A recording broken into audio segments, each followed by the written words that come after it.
1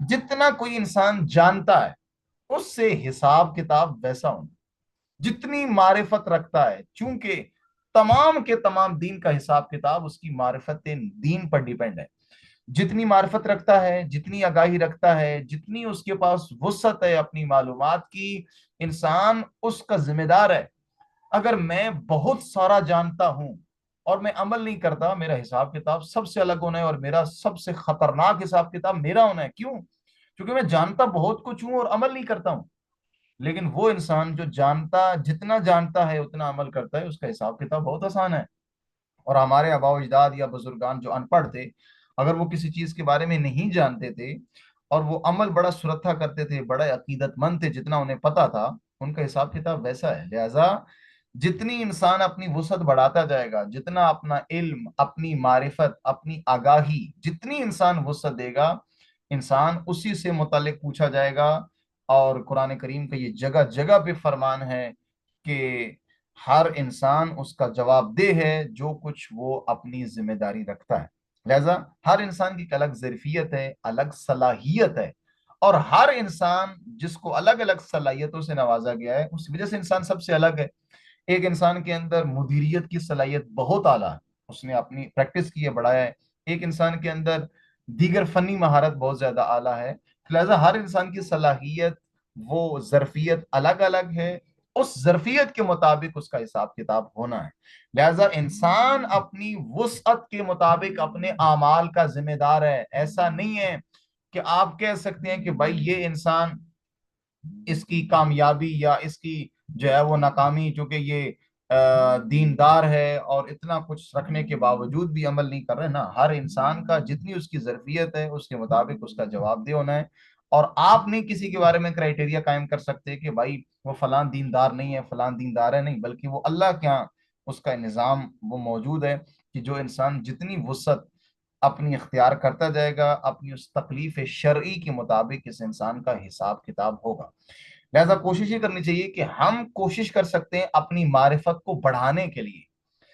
جتنی معرفت ہم اپنی بڑھائیں گے، جتنی معرفت ہم حاصل کریں گے، اتنا ہی انسان اپنا وہ بلند مقام حاصل کرتا جائے گا، اور یہی انسان کا وہ اعلیٰ مقام ہے جس پر آپ کوشش کریں، اور نتیجہ بھی انسان کی کوشش کے مطابق ہے۔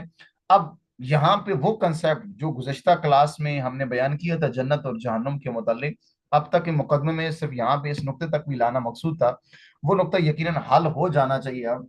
وہ یہ ہے کہ انسان جتنی کوشش کرے گا اور اس کوشش کا جتنا نتیجہ حاصل کرے گا، انسان اس نتیجے کی بابت ذمہ دار ہے۔ اب ایک شخص کی عمر ہے، کسی کی عمر ہے 10 سال، کسی کی عمر 20 سال، کسی کی 50 سال، کسی کی 60 سال۔ اب یہ ایک مدت ہے، اس معینہ مدت کے اندر معینہ وسائل کے ذریعے سے اس انسان نے جتنے اپنے آپ کو مقام پہ پہنچایا ہے، وہی انسان کا مقام ہے۔ اب مقام کے طور پر جو نتیجہ ذکر کیا جاتا ہے وہ کیا ہے؟ وہ ذکر کیا جاتا ہے کہ جنت ہے انسان کا نتیجہ۔ آپ پورا قرآن کریم اٹھا کے دیکھ لیں، ہر انسان جتنے وہ اچھے سے اچھے کام کرتا جائے، نتیجہ کیا ہے؟ جنت۔ اور کوئی برے عمل انجام دے گا تو وہ جہنم۔ اب اس جنت اور جہنم کے متعلق ہم سب کا کنسپٹ کیا بنا ہے کہ بھائی جنت نام ہے باغوں کا، کھجوروں کا اور اس طرح کی اچھی اچھی چیزوں کا، اور جہنم نام ہے جہاں پہ آگ ہوگی۔ ایسا نہیں ہے، اس نقطے سے مسئلہ حل ہو جانا چاہیے۔ اب ایک انسان کی عمر ہے 25 سال، 30 سال، یا عمر کو چھوڑیں، اس کی معرفت کو چیک کریں۔ ایک شخص کی معرفت بہت اعلیٰ اور ایک شخص کی معرفت بہت کم، لیکن دونوں جنت میں ہیں، تو کیا دونوں جنت میں ایک ہی جگہ پہ ایک ہی نہر پہ کھڑے ہیں؟ نہ، یا ایک ہی جگہ پہ جو ہے وہ نہا رہے ہیں یا جنت کی نعمتیں حاصل کر رہے ہیں؟ ایک شہادت کے رتبے پہ فائز ہے اور ایک بستر کی موت پر ہے۔ ایک نماز روزے پڑھ کے عبادت گزار تھا اور اللہ کی بارگاہ میں یوں چلا گیا ہے، اور ایک ساری زندگی علم دین حاصل کر کے، معرفت دین حاصل کر کے، علم اور تعلم کے بعد اس دنیا سے گیا ہے۔ ایک شخص مجاہدت کر کے گیا اور ایک قائد بن کے گھر بیٹھا رہا ہے۔ تو کیا یہ الگ الگ کیٹیگری، اب جب دنیا میں الگ الگ کیٹیگری ہے تو یہ کیسے ہو سکتا ہے کہ روز معاشر یہ ایک ہی مقام پہ معاشور ہوں گے؟ نہ، جنت نام ہے اس مقام کا، جہنم نام ہے اس مقام کا جو انسان کو درپیش ہونا ہے۔ اور اس کی مثال ذوالفقار بخاری صاحب نے ایک بڑی خوبصورت دی تھی، ان سے پوچھا گیا تھا تو انہوں نے کہا کہ جیسے اب انہوں نے مثال دی کہ میں اسلام آباد میں رہتا ہوں، تو اب اسلام آباد میں میرا گھر ہے کرائے کا، ایک اور شخص ہے جو